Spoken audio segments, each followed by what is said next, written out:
Hello everyone. जैसे कि हम देख रहे हैं मार्केट में पिछले 5-6 महीने से काफ़ी करेक्शंस आई हैं। बहुत सारे स्टॉक्स अपने हाई से 40 टू 50% गिर गए हैं, कुछ स्टॉक्स 20 टू 30% गिर गए हैं। ऐसे में क्या करें? अभी नियर बाय हमारा बजट भी आके चुका है, उसके बाद भी मार्केट में आप गिरावट ही देख पा रहे हैं। ऐसे में हमारे बहुत सारे इन्वेस्टर्स और ट्रेडर्स डरे हुए हैं या कन्फ्यूज़्ड हैं कि उन्हें क्या करना चाहिए? उन्हें अपना पैसा निकालना चाहिए या अपना पैसा और लगाना चाहिए? तो आइए आज इस बारे में हम बात करते हैं इस वीडियो में। Hello sir, welcome to the video. Hello everyone. Sir, जैसा कि आप तो मार्केट के सारी चीज़ों से अवेयर ही हैं सर। अभी नियर हमारा बजट भी गया है और उसके बाद मार्केट में और ज़्यादा करेक्शन देख पा रहे हैं। आज भी बहुत सारे स्टॉक्स 5 टू 6% गिरे हैं और मोस्ट ऑफ द स्टॉक्स अब गिरे हुए हैं। 50 टू 40% लोगों के पोर्टफोलियो भी इतने गिरे हुए हैं। तो सर यहाँ अब बहुत सारे लोगों के क्वेश्चन रहते हैं कि हमें क्या करना चाहिए? पैसा ऐड करना चाहिए या पैसा निकाल लेना चाहिए? वो डरे हुए हैं कि स्टॉक्स 50% डाउन है। जी, तो क्या करना चाहिए सर ऐसे में? ये सबसे पहले तो मैं आपको बताऊंगा कि जिस तरीके से ये बजट आया है, तो बजट एक नॉन इवेंट डे की तरह कंसीडर किया गया ट्रेडर्स और इन्वेस्टर के लिए। बस पहले जो बजट्स आते थे वहाँ पे हम देखते थे 5 से 10% का मूव आ जाता था मार्केट में। वैसा कुछ भी नहीं हुआ, क्योंकि ना ही मार्केट के लिए मैं ये कहूँगा कि बहुत बुरा था, बहुत ख़राब था ये बजट, और अच्छा तो बिल्कुल भी नहीं था, ऐसा बोलूँगा कि बिकॉज मार्केट के लिए उन्होंने कुछ ऐसा नहीं किया। केवल एक इंश्योरेंस सेक्टर में जो उन्होंने 74% से 100% कर दिया है एफडीआई लिमिट को, उसके अलावा मार्केट के लिए बहुत कुछ खास अच्छा नहीं हुआ। तो ओवरऑल अभी जैसे ये गिरावट का दौर है और हम ये देख रहे हैं कि 4 साल बाद ये मंदी का दौर आया है, और यहाँ पे बहुत सारे लोग वरीड हैं अपने पोर्टफोलियोज़ को लेके, और बहुत ही ज़्यादा डेंट भी लगा है। देखिए, अगर आप स्मॉल कैप की बात करें या मिड कैप की बात करें, तो ख़ास तौर से मिड कैप स्टॉक्स में तो काफ़ी तगड़ा डेंट लगा है। 40 से 50% टूट गए हैं। कुछ ऐसे स्टॉक्स भी हैं जो 60-70% तक टूट चुके हैं।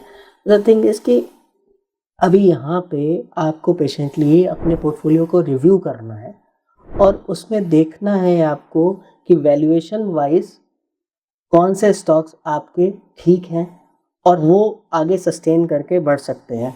और जो भी आपके पेनी स्टॉक्स की कैटेगरी में आते हैं स्टॉक्स, या फिर जो स्टॉक्स ऐसे हैं जिनको आपको लगता है कि भाई ये नहीं चलेंगे, तो उनको आप सेल करके कुछ नए स्टॉक्स में एंटर हो सकते हैं।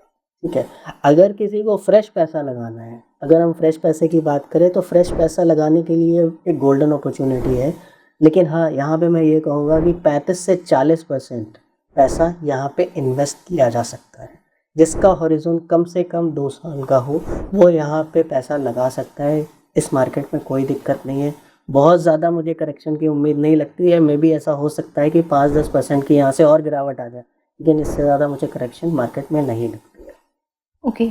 तो अब यहाँ पे सर हम जैसे कि देख पा रहे हैं कि बहुत सारी कंपनीज़ के स्टॉक 50% गिर गए, किसी का 20% गिर गया, या बहुत सारे स्टॉक ऐसे भी हैं सर जो अपना ऑल टाइम हाई लगा रहे हैं इतनी गिरी हुई मार्केट में।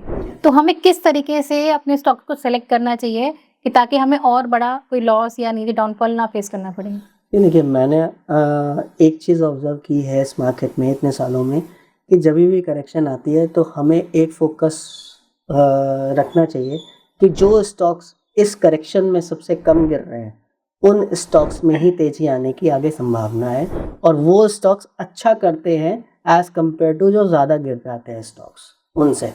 तो ओवरऑल मेरा ऐसा मानना है कि जो 5 से 10% गिरे हैं इस गिरावट में, या फिर जो ऑल टाइम हाई के नज़दीक है, या फिर अगर और डीप करेक्शन हुआ है तो 15 से 20% का जिन स्टॉक्स में डीप करेक्शन हुआ है, उतना वो कंसिडर कर सकते हैं आप उन स्टॉक्स को आगे आने वाले टाइम में कि हाँ, ये हमें ठीक ठाक सा रिटर्न देंगे।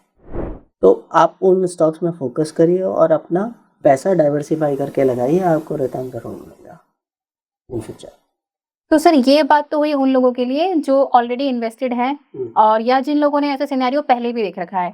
अब सर बहुत से लोग ऐसे हैं जिन्होंने अभी जस्ट नया-नया स्टार्ट ही किया है, या जो लोग अभी देख रहे हैं कि मार्केट किस तरीके से परफ़ॉर्म करती है, तो उनके लिए पहली गिरावट है या मंदी है, और वहाँ कहीं न कहीं उनको ये डर है कि यहाँ पे इन्वेस्ट करें, ना करें और कितना मार्केट गिर सकता है। तो उन लोगों के लिए क्या सजेशन है सर? तो जो एनालिसिस मैंने किया है उसमें मैंने ये देखा है कि पिछली 3 बड़ी गिरावटों की अगर मैं बात करूँ आपसे, तो वो हुई थी 2008 में, 2011 में और 2020 में। 2020 में कोविड क्राइसिस की वजह से 38% की गिरावट आई थी। 2011 में जो रेटिंग कम कर दिया था मार्केट का, तो उस समय 26% की गिरावट आई थी, और सबसे बड़ी गिरावट आई थी 60% की 2008 में, जब सबप्राइम लैंडिंग इशू हुआ था और लेमन ब्रदर क्राइसिस हुए थे। तो ये बड़ी गिरावट से, इसके अलावा ऑन एन एवरेज जो बाकी की गिरावट आई हैं वो आप ये मान के चलिए कि 10 से 15% के बीच में आई हैं। तो यहाँ पे ये बताने का मतलब ये था कि ऑन एन एवरेज मार्केट हर बार जो गिरावट देती है वो 10 से 15% या बिलो 20% की ही गिरावट देती है और इस समय मार्केट 12-13% टूट चुकी है। तो मेरा मानना ये है कि अब बहुत ज़्यादा गिरावट के चांसेस कम है। यहाँ से मैं बहुत ज़्यादा नीचे मार्केट को नहीं देख रहा हूँ और मुझे ऐसा लगता है कि यहाँ एक अपॉर्चुनिटी है मार्केट में इन्वेस्ट करने की और आप अपनी इन्वेस्टमेंट यहाँ से शुरू कर सकते हैं। एटलीस्ट अगर आपके पास में 100 रुपये हैं तो यहाँ पे 35 रुपये तो इन्वेस्ट कर ही सकते हैं। मैं बहुत बड़ा एक्सपेक्टेशन तो नहीं रखता, लेकिन हाँ मैं ओवरऑल ये कह सकता हूँ कि 2025 में इक्विटी से हमें 15 से 20% तक की रिटर्न मिल सकती है। जी, और जैसा कि सर आपने पहले भी कई वीडियोज़ में बताया है कि अगर आप मार्केट से पैसा कमाना चाहते हैं तो लॉन्ग टर्म इन्वेस्टमेंट वो बेस्ट है।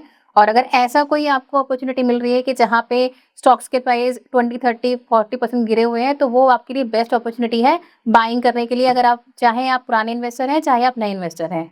तो आई होप आपको सर का सजेशन मार्केट के करेक्शन के लिए काफ़ी हेल्पफुल रहा होगा और यहाँ पे आपको डरने जैसा कुछ नहीं है। अगर आपके स्टॉक्स फंडामेंटली स्ट्रॉन्ग है, क्वालिटी स्टॉक्स हैं, तो आप उन्हें होल्ड रखिए और उनमें और आप बाय भी कर सकते हैं, अपने प्राइस को एवरेज भी कर सकते हैं। अगर आपको अपने पोर्टफोलियो में कोई भी कंफ्यूजन है या उसे रिव्यू करने में आपको परेशानी हो रही है कि कहाँ आपके स्टॉक्स एवरेज करने चाहिए या कौन सा स्टॉक सेल कर देने चाहिए, तो इसके लिए हम आपकी हेल्प कर सकते हैं। आप हमें डीएम करिए और हम आपके पोर्टफोलियो को फ्री में रिव्यू करेंगे आपके लिए। आशा करती हूँ आपको हमारा वीडियो अच्छा लगा होगा। Please like, share and subscribe.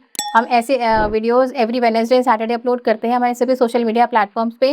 और अगर आप चाहते हैं कि हम किसी पर्टिकुलर टॉपिक पे वीडियो बनाएं तो please do share the topic. हम कोशिश करेंगे उस पर वीडियो बनाने का। आज के लिए इतना ही, मिलते हैं अगले वीडियो में। तब तक के लिए invest wise, watch it wise. Thank you for watching.